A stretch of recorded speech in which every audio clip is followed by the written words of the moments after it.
బెలూచ్‌లో ఒకవైపున రెబెల్స్ కొడుతున్న దెబ్బలు, పాకిస్తాన్ దృష్టిలో తీవ్రవాదులు, అక్కడ ఉన్నోళ్ళ దృష్టిలో పోరాట యోధులు. ఇప్పుడు ఆ ప్రాంతంలో పాకిస్తాన్ పోస్టులను కూడా తొలగించేసి ప్రస్తుతం బెలూచ్‌ని పరిపాలిస్తోంది బెలూచ్ లిబరేషన్ ఆర్మీ. వాళ్ళు ఇప్పుడు సరికొత్త డిమాండ్‌ను తెర మీదకి తీసుకొచ్చారు. మహరంగ్ బలూచ్‌ని తక్షణం విడుదల చెయ్యాలి అని. ఈ మహరంగ్ బలూచ్ అనే ఆవిడ ఒక లేడీ అనమాట, ఒక డాక్టరు.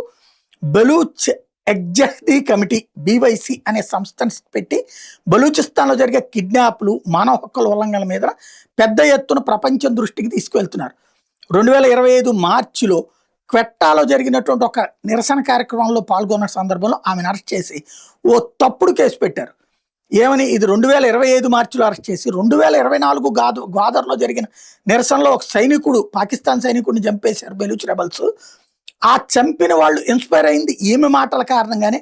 కాబట్టి ఈమె తీవ్రవాద నాయకురాలంటూ ఈమెని అరెస్ట్ చేసి కేసులో యావజ్జీవ కారాగార శిక్ష చేశారు. 2025 మార్చి 22న అరెస్ట్ అయినప్పటి నుంచి జైల్లోనే ఉన్నారు.